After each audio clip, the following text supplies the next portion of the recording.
खबर दिन भर देखेंगे आप। मैं हूं आपके साथ आपका मेजबान रहीम अहमद खान। नजर डालेंगे देश और दुनिया की तमाम बड़ी खबरों पर। आगाज करेंगे हेडलाइंस के साथ।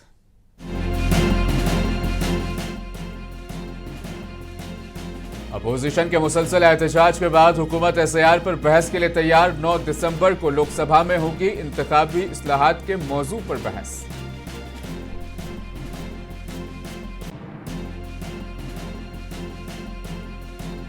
मोबाइल में संचार साथी ऐप एक्टिवेट करना लाजमी नहीं, सारिफीन चाहें तो कर सकते हैं डिलीट। मरकजी वजीर ज्योतिरादित्य सिंधिया की वजाहत।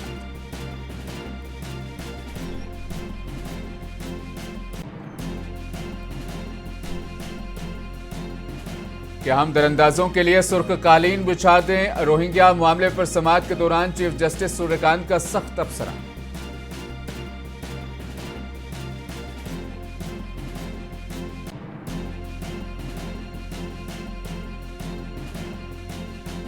पाकिस्तान के साबिक पीएम इमरान खान की सेहत ठीक है, उन्हें दी जा रही है जहनी अजियत। अडियाला जेल में मुलाकात के बाद इमरान खान की बहन का बयान।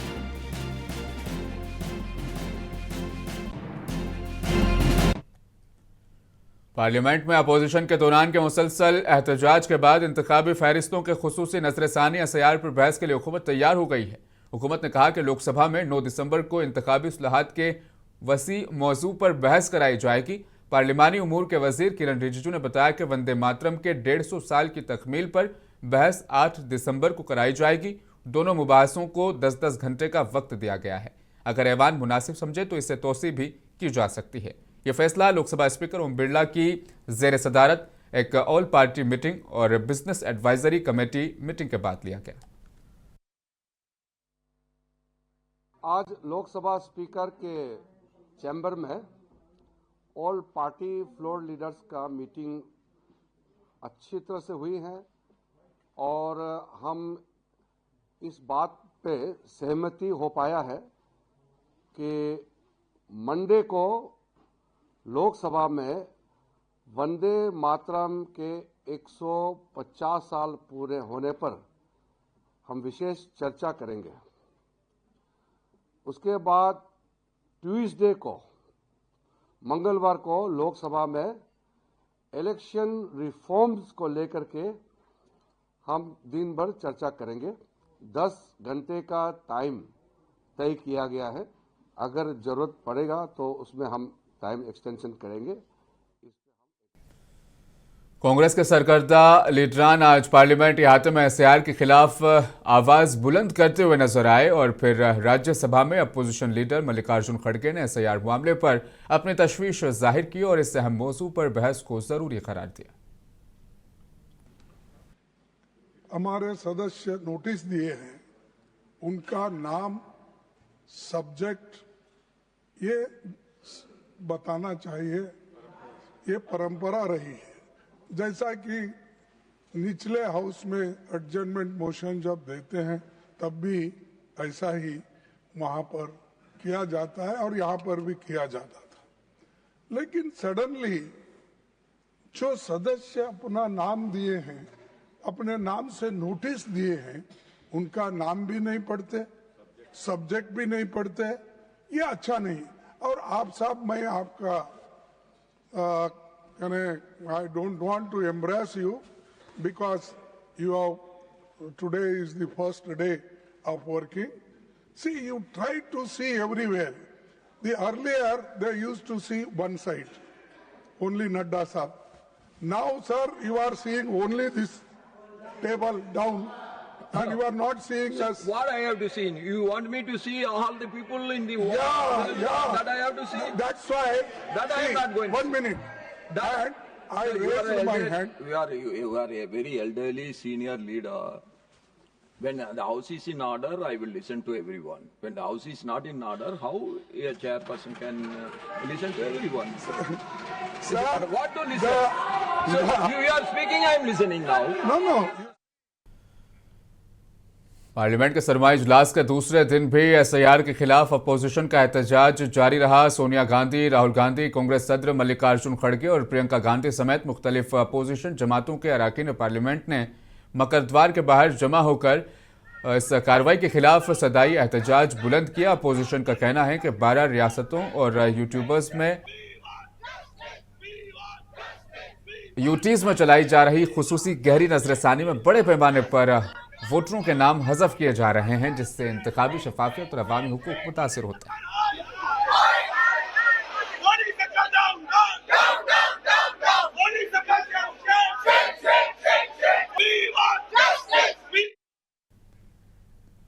राज्यसभा के रुकन पीवी अब्दुल वहाब ने मुंसिफ टीवी से गुफ्तगू में कहा, हुकूमत की मंशा पार्लियामेंट चलाने की नहीं है, वो बहस के लिए तैयार नहीं है।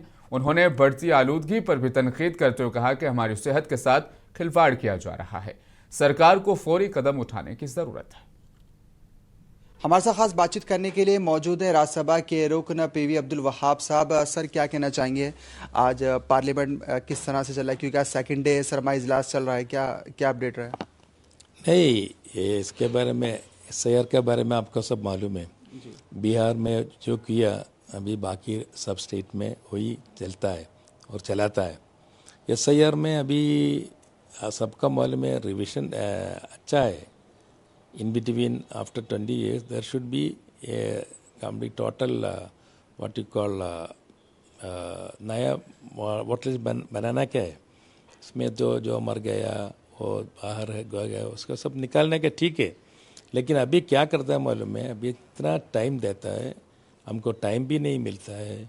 और उसके बीच में अभी वो जो फॉर्म्स लिया ना, वो इसका फाइनल हमको मालूम पड़ेगा इलेक्शन का थोड़ा दिन पहले।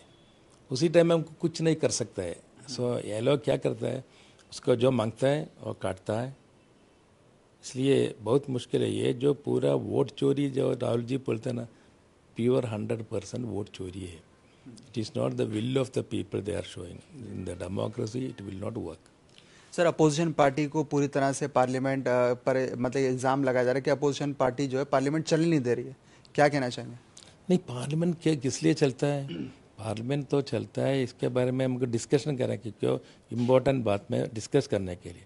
हम 267 नोटिस किस लिए जो होता है इंडिया में, जो स्पेशल कुछ आते हैं उसके बारे में बात करने के, वो सब बोलते हैं कोई भी एक विषय में भी वो चर्चा नहीं चलता है। वो बोलता है it is not allowed 267 okay 267 not allowed and when A important such like this SIR is coming, there is no vertical discussion on that one. What they do, only some 15 days only for this time, not much time. How many bills has to be passed? 10, 11 bills are there to pass this Sabha. Then when you will get in time? So instead of having this all this business, at least 3-4 hours. Now they agreed. Yesterday they agreed, but they are not giving in time frame. Today also they agreed that okay, it will be coming soon. The soon there is no specific date. इसलिए हम कभी ना कभी हमको मांगते हैं, discussion मांगते हैं, हमको उधर ही ये इतना दूर आके हमको जो बाहर आएगा ऐसा नहीं। हम इसलिए opposition parties we want discussion. Mobile app Sanchar Saathi से मुतालिक जारी तनाज़े के दरमियान मरकजी वजीर बराए टेली मवासिलात ज्योतिरादित्य सिंधिया ने वजाहत पेश किया है कि अगर आप संचार साथी का इस्तेमाल नहीं करना चाहते हैं तो बिला झिझक इसे डिलीट कर सकते हैं। उन्होंने मीडिया नुमाइंदों से बात करते हुए कहा कि इस ऐप के जरिए ना तो किसी की जासूसी की जाएगी और ना ही कॉल मॉनिटरिंग होगी। पास कोई मुद्दा नहीं होता और विपक्ष मुद्दा ढूंढना चाहता है तो विपक्ष की मदद हम नहीं कर सकते। हमारी जिम्मेदारी है उपभोक्ताओं की मदद करने की, हमारी जिम्मेदारी है उपभोक्ताओं की सुरक्षा देखने के लिए। क्या है संचार साथी? संचार साथी एक ऐप है और एक पोर्टल है जिसके आधार पर हर एक उपभोक्ता अपनी सुरक्षा अपने हाथों से कर पाता है। ये जन भागीदारी का एक कदम है। इसमें लोगों को ऑब्जेक्शन नहीं, लोगों को स्वागत करना चाहिए। इसके आधार पर जब आप मोबाइल फोन खरीदते हो, उसके आधार पर IMEI नंबर फेक है कि जेन्युइन है, उसका रिकॉग्निशन आप संचार साथी ऐप के आधार पर कर सकते हो। आज तक संचार साथी पोर्टल के 20 करोड़ डाउनलोड हुए, ऐप के 1.5 करोड़ से ज्यादा डाउनलोड हुए। और ये सफल क्यों है? ये सफल इसलिए है क्योंकि देश का हर नागरिक इस अभियान का साथी बनना चाहता है। सुप्रीम कोर्ट ने मंगल के रोज रोहिंग्या अफराद की हिरासत और मुल्क बदरी के अमल से मुतालिक एक दरख्वास्त पर सख्त मौक़िफ़ इख्तियार करते हुए वाज़ेह कर दिया कि अदालत ऐसे मामलात में कानून के दायरे को बेजा नहीं फैला सकती। Chief justice of India justice Suryakant की सरबराही वाली बेंच ने समाअत के दौरान इस मसले को निहायत हसास करार देते हुए मरकज़ को नोटिस जारी करने से इनकार कर दिया और कहा कि मुल्क बदरी की कार्रवाई सिर्फ और सिर्फ मुकर्ररा कानूनी तरीक़ेकार के मुताबिक ही की जा सकती है। समाअत के दौरान चीफ जस्टिस सूर्यकांत ने सख्त तबसरा करते हुए कहा, क्या हम दरअंदाजों के लिए सुर्खकालीन बिछा दें, वो सरहद पार करके मुल्क में दाखिल हों और फिर रिहाइश, खुराक और बच्चों के तालीम जैसे हुकूक का मुतालबा करें। उन्होंने मज़ीद कहा कि शुमाली सरहद हसास है और मौजूदा हालात किसी से पोशीदा नहीं है, इसलिए अदालत को गैर कानूनी दाखिले के मामलात में बेहद एहतियात बरतनी होगी। मरकजी वजीर अक़लियती उमूर किरण रिजिजू ने वक्फ इमला के रजिस्ट्रेशन के लिए उम्मीद पोर्टल पर तफसीलात अपलोड करने के ज़िमन में एक ट्वीट किया, जिसमें उन्होंने कहा, सुप्रीम कोर्ट ने उम्मीद पोर्टल पर वक्फ इमला की तफसीलात अपलोड करने की आखिरी तारीख में तोसी की दरख्वास्त को मुस्तरद कर दिया है। किरण रिजिजू ने कहा कि अक़लियती उमूर के वजीर की हैसियत से मुझे वक्फ बोर्ड और स्टेक होल्डर्स की तरफ से तोसी की दरख्वास्तें मौसूल हुई हैं। उन्होंने कहा कि वक्फ इमलाक से मुतल्लिक़ किसी भी शिकायत या मसले के लिए एक वाज़ेह तरीक़ेकार फराहम होता है। स्टेक होल्डर्स कानून के तहत मुतय्यन वक्त ट्रिब्यूनल से रुजू कर सकते हैं। किरण रिजिजू ने मज़ीद कहा कि वजारत पूरे मुल्क में शफाफियत, जवाबदेही और वक्फ के इंतज़ाम को मजबूत बनाने के लिए पुरअज़्म है।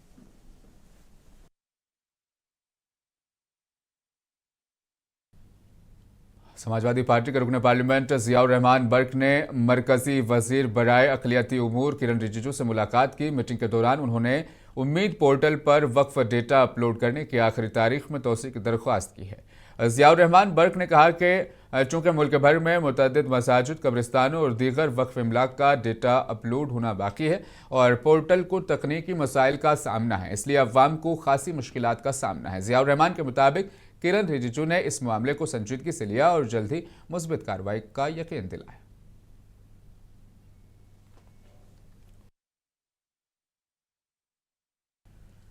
राजस्थान मुस्लिम वक्फ बोर्ड के चेयरमैन डॉक्टर खानू खान बुधवाली ने अक़लियती उमूर की वजारत हुकूमत हिंद को खत लिखकर उम्मीद पोर्टल को दरपेश तकनीकी मसाइल के हल की दरख्वास्त की है। खत में पोर्टल के आगाज़ के बाद से ही सर्वर की सस्ती और डेटा की अदम रसाई की मुश्किलात और शिकायत की गई। काबिल ज़िक्र है कि अक़लियती उमूर की वजारत ने वक्फ यानी तरमीमी एक्ट के दफ़ात के तहत 6 जून 2025 को उम्मीद पोर्टल का आगाज़ किया था। रियासती वक्फ बोर्ड को इस पोर्टल पर रजिस्ट्रेशन वक्फ इमलाक का मुकम्मल डेटा 6 माह की मुद्दत के अंदर अपलोड करने का पाबंद किया है। ताहम पोर्टल की खराबी की शिकायत मुसलसल आ रही है, जिससे काम में खलल पड़ रहा है। बोर्ड ने वक्तन फ़वक्तन वजारत और पोर्टल हेल्पलाइन को शिकायत के हवाले से ईमेल भेजे हैं, जिनकी एक फहरिस्त इस खत के साथ मुंसलिक की गई। राजस्थान वक्फ बोर्ड के चेयरमैन ने वजारत से टेक्निकल टीम को हिदायत देने और पोर्टल को फौरी ठीक करने का मुतालबा किया है। जिहाद से मुतालिक अपने हालिया तबसरे पर जमीयत उलमा हिंद के सदर मौलाना महमूद मदनी ने ANI को इंटरव्यू देते हुए कहा कि यह दुरुस्त है कि कुछ इबहाम पैदा हो गए हैं। उन्होंने कहा कि जिहाद के बहुत से माने हैं। हाँ, ये बात ठीक है कि कंफ्यूजन क्रिएट हो गई है, लेकिन जब आप उसको पूरे को देखेंगे तो आप मिसअंडरस्टैंड नहीं होंगे। मिसअंडरस्टैंड होने से बचाना मेरी जिम्मेदारी थी और आप उस जिम्मेदारी को मैं पूरा नहीं कर सका, आप उसके लिए मुझे कसूरवार करार दे सकते हैं। लेकिन अगर आप पूरा बयान देखेंगे तो 3 बातें कही गई हैं। एक तो ये कि इंडिया में उस जिहाद को, जिहाद के कई माने होते हैं। मसलन खुद नबी सल्लल्लाहु अलैहि वसल्लम ने फरमाया जिहाद असगर से जिहाद अकबर की तरफ चलो। अकबर यानी सबसे बड़ा जिहाद। सबसे बड़ा जिहाद क्या है? अपने नफ्स को ठीक करो, अपने आप को ठीक करो, झूठ बोलना, फला फला फला, इन सारी चीजों से अपने आप को। मगरबी बंगाल की हुकूमत ने ऐलान किया है कि वो 39 अफराद के सोगवार खानदानों को 2 लाख रुपए की माली इमदाद फराहम करेगी, जिनकी मुबैना तौर पर SIR से पैदा होने वाले तनाव की वजह से मौत हो गई। वज़ीर आला ममता बनर्जी ने गुज़श्ता 14 सालों के दौरान अपनी हुकूमत की कारकर्दगी का रिपोर्ट कार्ड जारी करते हुए ये ऐलान किया। ममता ने दावा किया कि रियासत में SIR की वजह से 39 लोगों की मौत हुई है, जिसमें खुदकुशी के मामला भी शामिल हैं।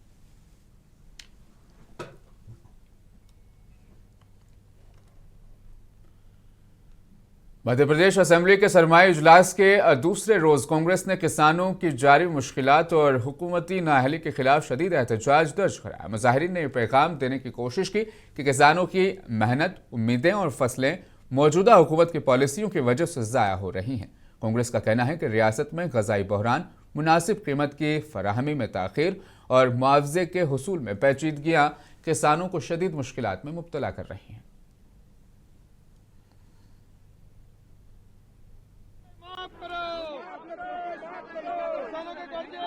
आपने कहावत सुनी है, चिड़िया चुग गई खेत। ये मोटी चिड़िया जो एक सरकार है भारतीय जनता पार्टी की, जैसे किसानों के खेत कैसे चुग रही है। सोयाबीन, मक्का, प्याज, इनके सबके भाव नहीं मिल रहे। भूमि अधिग्रहण के नाम पर 4 गुना देना नहीं चाहते, कर्ज माफ नहीं करना चाहते, उल्टा किसान को लाइन में लगाते। किसान का पंजीयन, फसल का पंजीयन, खाद की लाइन, ये लाइन में लगा के परेशान है। अब मुझे लगता है कि ऐसा नहीं हो कि अब सरकार आपसे इतने पंजीयन, इतने कागज मांगती है, अब आपसे ब्लड प्रेशर की, आपसे रिपोर्ट मांगने लग जाए किसानों से। किसानों की जो मांग है MSP पे सरकार खरीदे। गेहूं की MSP 2400 रुपए है, लेकिन सरकार आज 1100-1200 रुपए में किसानों को खरीदना पड़ रहा है। सोयाबीन की MSP मिल नहीं पा रही, गेहूं MSP में खरीद नहीं पा रही, किसानों को खाद मिल नहीं पा रहा है, न बिजली मिल पा रही है। कल हड़ताल हुई है, कल स्टेट हाईवे 52 जाम किया गया है खलघाट में, धार जिले में, लेकिन सरकार। बिहार में असेंबली का पहला इजलास जारी है। बीजेपी के सीनियर लीडर प्रेम कुमार को मुतफ़िका तौर पर असेंबली का स्पीकर मुंतखब कर लिया गया। असेंबली इजलास में तकरीर करते हुए तेजस्वी यादव ने उम्मीद जाहिर की है कि असेंबली के नए स्पीकर प्रेम कुमार ऐवान में हुक्मरान पार्टी और अपोजिशन दोनों को यकसा मौक़े फराहम करेंगे। महोदय, तो हम लोग एक ही मकसद से, एक ही मोटिव से हम लोग यहाँ आए हैं ताकि बिहार को हम लोग अव्वल राज बनाने का काम करें। तो हम सब लोग मिल करके नए संकल्प के साथ नया बिहार बनाने का काम करें, जहां बेरोजगारी, पलायन, गरीबी मुक्त बिहार बने, ऐसा प्रदेश बनाने का काम करें महोदय। लेकिन आपसे विशेष तौर पे, क्योंकि विपक्ष जो है, कभी सरकार अगर कोई गलती करे तो विपक्ष केवल आईना दिखाने के लिए होता है। हम लोगों की किसी की कोई व्यक्तिगत विद्रोह यहाँ नहीं है, दुश्मनी नहीं है। हम लोग केवल बिहार के हक अधिकार के लिए यहाँ आए हैं महोदय। इसलिए विशेष तौर पे थोड़ा ध्यान जो है सरकार सत्ता पक्ष से ज़्यादा थोड़ा यहाँ देने की ज़रूरत है, ताकि सरकार को सही रास्ते पे हम लोग लेकर के चले। आप चुने गए, इसके लिए बेहद प्रसन्नता है, और आप सब लोगों को, जितने नए सदस्य चुन करके आए हैं, उनको भी शुभकामनाएं हैं। माननीय मुख्यमंत्री जी नीतीश कुमार जी को भी हमारी शुभकामनाएं हैं। दिल्ली की सीएम रेखा गुप्ता ने कहा कि मुल्क और उसके शहरों के लिए आफत से तैयार रहना बहुत ज़रूरी है। इस बात पर जोर देते हुए कि किसी भी वक्त कैंपस में मौजूद हज़ारों बच्चों की हिफाजत के लिए स्कूलों को मुकम्मल तौर पर लैस होना चाहिए। एक निजी स्कूल से दिल्ली के 6 तालीमी अजला हैं। डिजास्टर रेडी स्कूल सेफ्टी मुहिम शुरू करने के बाद रेखा गुप्ता ने कहा कि पहले तालीमी इदारों में तैयारी और अमल के निज़ाम को मजबूत करना है।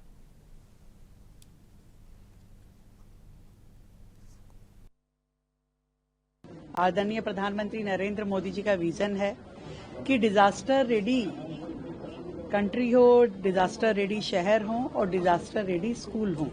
स्कूल जहां पे एट ए टाइम हजारों बच्चे होते हैं, किसी भी आपदा की स्थिति में वहां पूरी तैयारी होनी चाहिए, लोगों को उसके बारे में जानकारी होनी चाहिए। और ये कैंपेन जो पूरे देश में चलने वाला है, आज उसकी शुरुआत दिल्ली के स्कूलों से हुई है। ये हमारे लिए खुशी की बात है। मुंबई हाईकोर्ट की नागपुर बेंच ने महाराष्ट्र म्युनिसिपल काउंसिल और नगर पंचायत इंतखाबात पर एक अहम फैसला सुनाया है। अदालत ने हिदायत दी है कि रियासत भर में तमाम इंतखाबात के नतायज का ऐलान 21 दिसंबर को किया जाए। यह फैसला एक दरख्वास्त के बाद सामने आया जिसमें कहा गया था कि कानूनी मामलात की वजह से तकरीबन 20 म्युनिसिपल काउंसिलों में वोटिंग मौखर हुई है। अगर नतायज का ऐलान मुख्तलिफ दिनों में किया जाता है तो तजाद का बायस बन सकते हैं।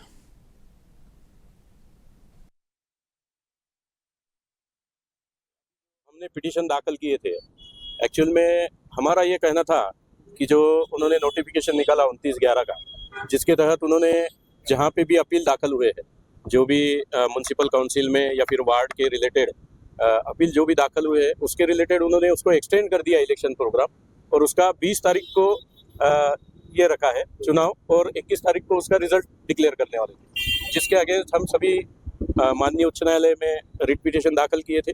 तो उसके सुनवाई के दौरान कोर्ट ने हमारा पिटीशन पार्टली एक्सेप्ट किया है, और कोर्ट ने महाराष्ट्र समाजवादी पार्टी के रियासती सदर अबू आसिम आजमी का कहना है कि एसआईआर के जरिए लोगों के नामों को हज़फ करना आसान है। उन्होंने कहा कि अगर एसआईआर के जरिए इस मुल्क के दलितों और अक़लियतों को निशाना बनाया जा रहा है। नहीं, एसआईआर की वजह से ना ये लोग जो हैं लोगों के नाम काटने को इनको आसानी है। ये इस देश में रहने वाले खास तौर से दलित और माइनॉरिटी को निशाना बना रहे हैं। ये लगता है कि इस देश पर इनका ही अधिकार है, किसी का अधिकार नहीं है। देखिए, जहां भी वोटों में गड़बड़ी है वो तो निकालना चाहिए, उसमें क्या है, लेकिन एक हुआ खड़ा कर दिया एसआईआर का, और एसआईआर में इतने लोगों को नाम इन्होंने काटा है। मैं समझता हूं कि इससे निष्पक्ष चुनाव। गुज़श्ता महीने सऊदी अरब के मुक़द्दस शहर मदीने में एक बस हादसा पेश आया था। इस हादसे में 45 उम्रा ज़ायरीन की मौत हुई, जिनमें से बेशतर का ताल्लुक तेलंगाना के हैदराबाद से था। इस अलमनाक हादसे में एक नौजवान मोहम्मद अब्दुल शोएब जिंदा बच गए हैं। हैदराबाद वापसी पर शोएब ने मीडिया से बात की और इस हादसे के तफसीलात से वाकिफ कराया। मैं मेरी फैमिली के साथ उम्रे के लिए गया था। अल्हम्दुलिल्लाह उम्रा कंप्लीट हो गया मक्के में। मक्के से बदर गए ज़ियारत करने के लिए। बदर पे रुक के नमाज पढ़ लिए, ज़ियारत के लिए बदर रहते में।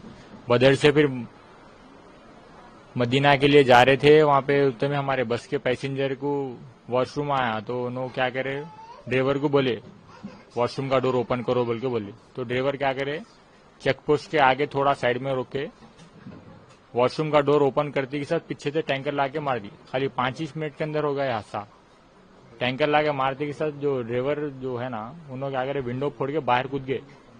लोगों को बचाया करे नहीं समझो नो। बाहर कूदते के साथ मैं क्या करा, मेरे मम्मी नीचे गिर गए थे। मैं उनको उठा के सीट पे बिठाया, उतने में आंच जरा ज्यादा लग गई थी। जब मैं भी क्या करा, बाहर कूद गया। बाहर कूदते के साथ मेरे को भी आंच लपट गई थी। तो मैं सडनली कपड़े उतार के विदाउट कपड़े खाली उल्ली पहन के पुलिस वालों को चलेगा। तो पुलिस वाले भी वहाँ के सऊदी के 1 आवर रुका के रखे। क्यों रुका के रखे बोले तो मेरे को बोला ड्राइवर है समझे। तो मैं बोला नहीं हूँ ड्राइवर। एक तो मैं वहाँ पे एक निजामाबाद का एक आदमी मिला था मेरे को, तो उन्होंने हैदराबाद में मेरे से बात करके उनको अरबिक में बोले समझो ट्रांजेक्शन करे। तो जब पुलिस वाले क्या करे, टैप वैप मंगा के मेरा स्टैम्प वो लिए, थम वम लेते के साथ मेरा पासपोर्ट वीजा आ गया। तो जब उन्होंने क्या समझे ना, हाँ पाकिस्तान के साबिक़ वज़ीर-ए-आज़म और पाकिस्तान तहरीक इंसाफ पार्टी यानी पीटीआई के बानी इमरान खान सेहतमंद और सलामत हैं। गुज़श्ता दिनों उनकी मौत से मुतालिक जो दावे किए गए थे वो अफवाह साबित हो गए हैं। इमरान खान के सेहतमंद होने की इतला उनकी बहन उस्मा खान ने सुनाई है, जिन्होंने अडियाला जेल में आज ही उनसे मुलाकात की। उस्मा ने बताया कि उन्होंने तकरीबन 20 मिनट तक इमरान खान से मुलाकात की। इस दौरान इमरान खान ने उन्हें ज़हनी अजियत देने की बात कही है। उस्मा ने बताया कि इमरान खान मौजूदा हालात से बरहम हैं और उन्होंने कहा है कि जो कुछ भी हो रहा है उसके लिए आसिम मुनीर जिम्मेदार है। सेहत अल्हम्दुलिल्लाह ठीक है, मगर जहनी वो उन्होंने बड़े गुस्से में थे। कहते हैं कि हमें ये मेंटल टॉर्चर कर रहे हैं और सारा दिन कमरे में बंद, थोड़ा सा बाहर जो निकल सकते हैं, कोई किसी से कम्युनिकेशन नहीं। कहते हैं कि आसिम मुनीर जिम्मेदार है ये सब कुछ। कतर ने गजा पट्टी में जारी जंगबंदी के खिलाफ वर्जियों को तशवीशनाक करार दिया। कतरी वजारत खारजा की जानिब से जारी बयान में जोर दिया गया है कि गजा के हवाले से सालिसी की कोशिशें अब भी जारी है। कतर ने यह भी कहा कि वो गजा के मुआहदे की निगरानी कर रहा है। इजरायली फोर्सेस ने मकबूजा अरब उर्दन में 2 फिलिस्तीनियों को फायरिंग करके कत्ल कर दिया। इजरायली फौज का दावा है कि दोनों अफराद ऐसे मुश्तबा अनासिर थे जो मुख्तलिफ हमलों में मतलूब थे, जिनमें 3 इजरायली जख्मी हुए थे।